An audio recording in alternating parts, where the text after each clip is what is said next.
Hello and welcome everyone to my channel. आज जिस topic पे हम लोग बात करने जा रहे हैं उसका नाम है determination of shapes of molecules and ions.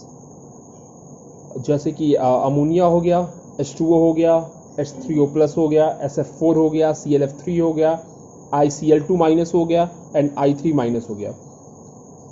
तो अब इन सारे जो भी मॉलिक्यूल्स हैं इनके जब हम ये शेप्स की बात करेंगे तो इससे पहले जो सबसे बेसिक क्वेश्चन निकल के आता है वो सबके दिमाग में होता है कि हम ज्योमेट्री पढ़ते हैं और हम शेप पढ़ते हैं। कई कई जगह दोनों वर्ड जो है वो कंफ्यूज करते रहते हैं कि इन दोनों वर्ड्स का मतलब है क्या। तो जब भी हम ज्योमेट्री और शेप की बात करते हैं, अब आप लोग को ये चीज़ भी जान लेनी चाहिए कि इन दोनों चीज़ों को समझे बिना कंफ्यूजन हमेशा इनऑर्गेनिक केमिस्ट्री में बनी रहेगी। तो फिर अगर ज्योमेट्री और शेप अगर हम लोग क्लियर कर लेते हैं इसके कॉन्सेप्ट को, तो फिर शायद हमें आगे फ्यूचर में स्टडी में काफ़ी आसानी होगी। तो अब अगर हम लोग ज्योमेट्री की बात करें तो ज्योमेट्री सपोज आप एग्जांपल ले लीजिए कि अमोनिया ही हो गया। तो ज्योमेट्री क्या होता है? अरेंजमेंट ऑफ लोन पेयर और बॉन्ड पेयर होता है around the central metal ion. यानी कि टोटल जितने भी वो लोन पेयर और बॉन्ड पेयर है जो भी सेंट्रल मेटल आयंस के अराउंड अरेंज है उसी को हम ज्योमेट्री कहते हैं। उनकी अरेंजमेंट किस तरीके से वो ज्योमेट्री होती है। अब अगर हम शेप आ जाए तो शेप में क्या करते हैं, हम जितने भी लोन पेयर्स हैं उनको निकाल देते हैं और उसके बाद जो से बॉन्ड पेयर्स बनते हैं उनको हम शेप करते हैं। फॉर एग्जांपल कि अगर आप अमोनिया को देखेंगे तो अमोनिया का जो हाइब्रिडाइजेशन है वो है sp3 और sp3 हाइब्रिडाइजेशन के अकॉर्डिंग उसका जो ज्योमेट्री होनी चाहिए वो होनी चाहिए टेट्राहेड्रल। लेकिन चूंकि अमोनिया में एक लोन पेयर भी प्रेजेंट होता है तो उस लोन पेयर की वजह से जो अमोनिया की शेप होती है वो हो जाती है पिरामिडल। तो ज्योमेट्री और शेप में सिर्फ ये अंतर है कि हम ज्योमेट्री में हम लोन पेयर बॉन्ड पेयर दोनों काउंट कर रहे हैं और हम शेप में हम सिर्फ और सिर्फ बॉन्ड पेयर्स काउंट कर रहे हैं और हम लोन पेयर को एक्सक्लूड कर दे रहे हैं। तो अब हम लोग बात कर लेते हैं कि हम किसी भी मॉलिक्यूल का कैसे हम लोग उसका हाइब्रिडाइजेशन फाइंड आउट करेंगे।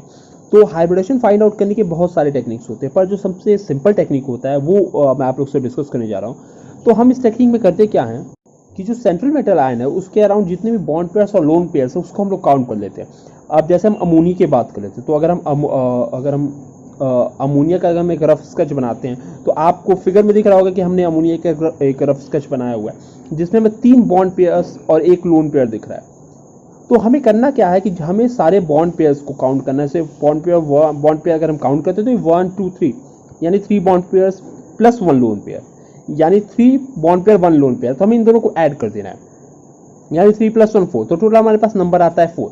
अब इस 4 में अब हमें डिवाइड करना है, क्योंकि देखिए एस का सिर्फ एक ऑर्बिटल होता है। तो एस जब भी हाइब्रिडाइजेशन में जाएगा तो वो सिर्फ एक ही ऑर्बिटल जाएगा, दूसरा नहीं जाएगा, क्योंकि एस के पास दूसरा ऑर्बिटल होता नहीं है। तो 4 में से 1 नंबर तो हमने बना दिया एस के लिए। अब जो बचे बाकी 3 है उनको हमें डिवाइड करना है कि पी में जाएंगे या फिर जो है वो डी में जाएंगे या एफ में जाएंगे, उस पर डिपेंड करता है। तो 4 में से 1 चला गया तो एस के लिए, यानी हाइब्रिडाइजेशन हम लिखेंगे तो पहले लिखेंगे एस। अब देखते हैं कि हमारे पास बचे 3 हैं। अब p ऑर्बिटल हो गया तो p ऑर्बिटल, यहाँ पर 2p की बात हो रही है, 2p ऑर्बिटल, यहाँ पर 3 है 2p orbital, px py pz। तो बाकी जो 3 बचे हैं वो ये ऑक्यूपाई कर लेंगे। यानी कि अगर हम देखें तो फिर जो हाइब्रिडाइजेशन इसका निकल के आ रहा है वो है sp3, ठीक है। तो इसका हाइब्रिडाइजेशन हो गया sp3। अब ये देखने में आ रहा है कि NH3 अमोनिया है और साथ में एक लोन पेयर है। इसका ये मतलब है कि जो उसकी शेप है वो तो टेट्राहेड्रल नहीं होने वाली, क्योंकि इसकी ज्योमेट्री तो टेट्राहेड्रल है, क्योंकि ऑल्दो sp3 हाइब्रिडाइजेशन में जो भी ज्योमेट्री होती है वो टेट्राहेड्रल होती है। लेकिन जो शेप होता है वो इस पर डिपेंड, जैसे कि मैंने पहले बताया, वो डिपेंड करता है कि सिर्फ नंबर ऑफ बॉन्ड पेयर्स पे। तो यहाँ नंबर ऑफ बॉन्ड पेयर्स हैं 3 + 1 लोन पेयर है, तो इसकी जो शेप निकल के आती है वो है पिरामिडल, ठीक।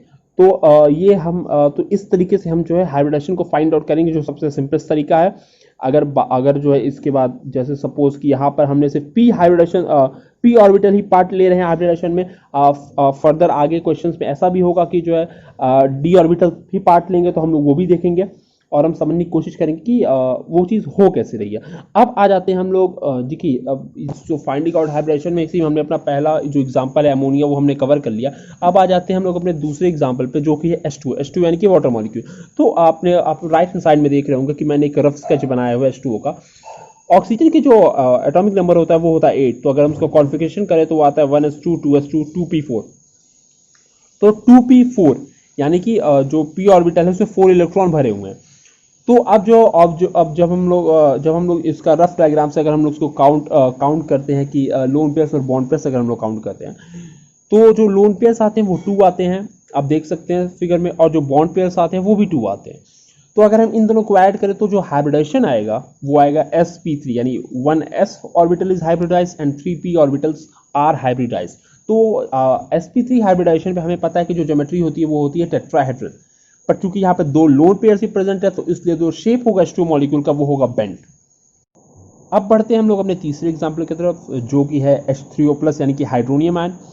तो अगर हम H3O+ की बात करें तो H3O+ है कि H3O+ वाटर और प्लस प्रोटॉन का कॉम्बिनेशन है, यानी H2O+ H+ का कॉम्बिनेशन है। तो अगर आप इधर रफ स्केच में देखेंगे तो हम देख क्या रहे हैं कि 3 हाइड्रोजन ऑक्सीजन से जुड़े हुए हैं, इसके साथ एक लोन पेयर है और प्लस होल मॉलिक्यूल पे पॉजिटिव चार्ज लगा हुआ है।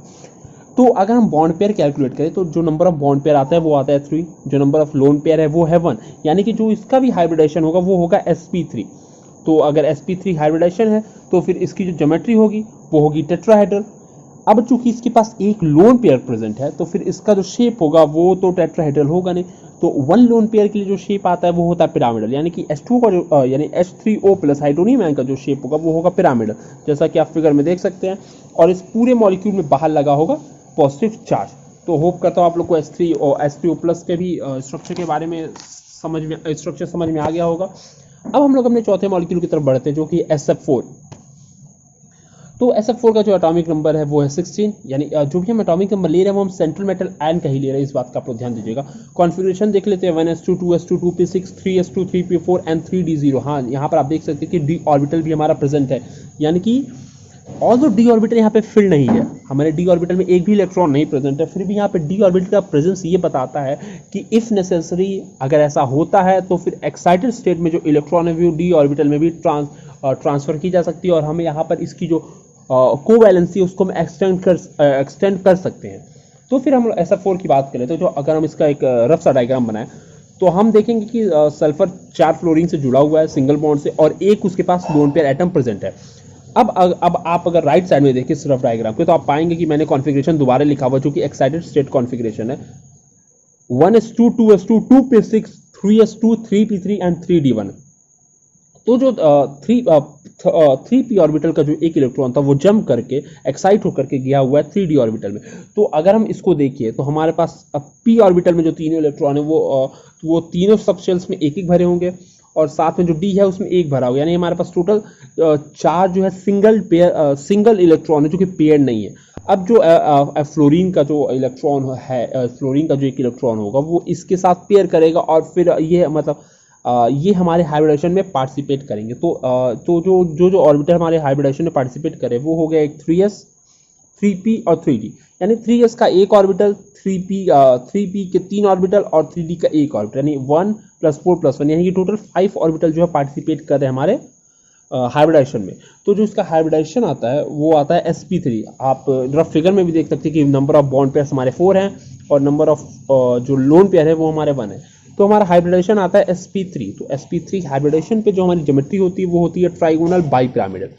ऑल्दो यहाँ पर एक लोन पेयर प्रेजेंट है तो इसलिए जो उसका शेप है वो ट्राइगोनल बाइपिरामिडल ना होकर के सी-सॉ शेप का हो जाता है, यानी जिसपे आप वो बचपन में आपने झूला तो झूला होगा सी-सॉ अप एंड डाउन वाला, वही वाला। तो इसकी जो शेप है वो हो जाती सी-सॉ की। तो आप नीचे देख सकते हैं इसकी मैंने शेप बनाई हुई है। अब आ जाते हैं हम लोग अपने 5वें एग्जाम्पल पे जो कि है ClF3। तो ClF3 में जो एटॉमिक नंबर है क्लोरीन का वो है 17। फिर से इसका कॉन्फ़िगरेशन देख लेते हैं, 1s2 2s2 2p6 3s2 3p5 and again 3d0, यानी एक वैकेंट डी ऑर्बिटल इसके पास प्रेजेंट है। एक्साइटेड स्टेट में जो कॉन्फ़िगरेशन होता है 1s2 2x2 2p6 3s2 3p4 and 3d1, ये हमारा सिंगल एक्साइटेड स्टेट है, क्योंकि हमने यहाँ पर जो यहाँ पर हमारा जो ऑक्सीडेशन स्टेट है यहाँ पर क्लोरीन का, और जो ऑक्सीडेशन स्टेट है यहाँ पे क्लोरीन का वो +3 है। तो ये हमारा सिंगल एक्साइटेड स्टेट है। तो अगर हम इसको थोड़ा जूम करके देखें और हम सबशेल्स को देखें तो हम पाएंगे कि जो ये जो हमारा 3p4 है, जैसे जो 3p ऑर्बिटल है इसमें 4 इलेक्ट्रॉन्स प्रेजेंट है। तो जो भी हमारा तो जब हम इसकी फिलिंग स्टार्ट करते हैं तो जो पहला शेल है उसमें 2 इलेक्ट्रॉन भरे हुए हैं, बाकी 2 खाली हैं और एक डी के खाली है। तो यहाँ पर जो टोटल हमारा जो इसका हम रफ स्ट्रक्चर जब बनाते हैं तो वो आता है, आप देख सकते हैं लेफ्ट हैंड साइड पे इसकी रफ स्ट्रक्चर बनी हुई है। यहाँ से हम बॉन्ड पेयर और लोन पेयर काउंट्स करते हैं। तो जो बॉन्ड पेयर है वो होते हैं 3 और जो लोन पेयर है वो होते हैं 2। इसके साथ जो उसका हाइब्रिडाइजेशन होता है वो होता है sp3d। तो sp3d हाइब्रिडाइजेशन पे जो उसका ज्योमेट्री होगा वो होगा ट्राइगोनल बाईपिरामिडल, और जो शेप होगा वो होगा टी शेप। आप यहाँ देख सकते हैं टी शेप क्यों। अब यहाँ पे देख लेते हैं कि जो हमारे लोन पेयर है, ये इंपॉर्टेंट चीज़ है जो आप लोग को नोट करना चाहिए। जो भी हमारे लोन पेयर है वो इक्वेटोरियल पोजीशन पे होते हैं और जो भी बॉन्ड पेयर्स होते हैं वो एक्सियल पोजीशन पे होते हैं। ऐसा इसलिए होता है ताकि हम जो रिपल्शन है उसको मिनिमाइज कर सकें between bond pairs and lone pair. अब आ जाते हैं हम लोग अपने छठवें एग्जाम्पल पे, जो कि है ICl2-। तो ICl2- का अगर हम रफ स्ट्रक्चर बनाए तो आप राइट हैंड साइड में देख सकते हैं कि सेंट्रल मेटल जो आयोडीन है उसके पास 3 लोन पेयर्स हैं और ये 2 क्लोरीन एटम से जुड़ा हुआ है। इसके साथ पूरे मॉलिक्यूल पे माइनस चार्ज है, निगेटिव चार्ज है। काउंट करते हैं बॉन्ड पेयर्स 2 हुए, लोन पेयर्स 3 हो गए, हाइब्रिडेशन sp3d हुआ, ज्योमेट्री ट्राइगोनल बाईपिरामिडल फिर से। लेकिन चूंकि यहाँ पर सिर्फ हमारे 2 बॉन्ड पेयर हैं तो हम लोग शेप में हमेशा बॉन्ड पेयर को काउंट करते हैं और जो उसका शेप होता है वो होता है लीनियर। आप फिगर में देख सकते हैं कि मैंने ICl2- का जो है मैंने यहाँ पर शेप बनाया हुआ है। इस पूरे मॉलिक्यूल के बाहर आपको निगेटिव चार्ज लगा देना। Now moving to the last example, और जो हमारा आखिरी एग्जाम्पल है वो है I3-। तो I3- का जो रफ स्ट्रक्चर वो राइट हैंड साइड में आप देख सकते हैं मैंने बनाया हुआ है। 3 atoms of I are combined together, और जो पूरे मॉलिक्यूल पे बाहर जो है नेगेटिव का चार्ज लगा हुआ है।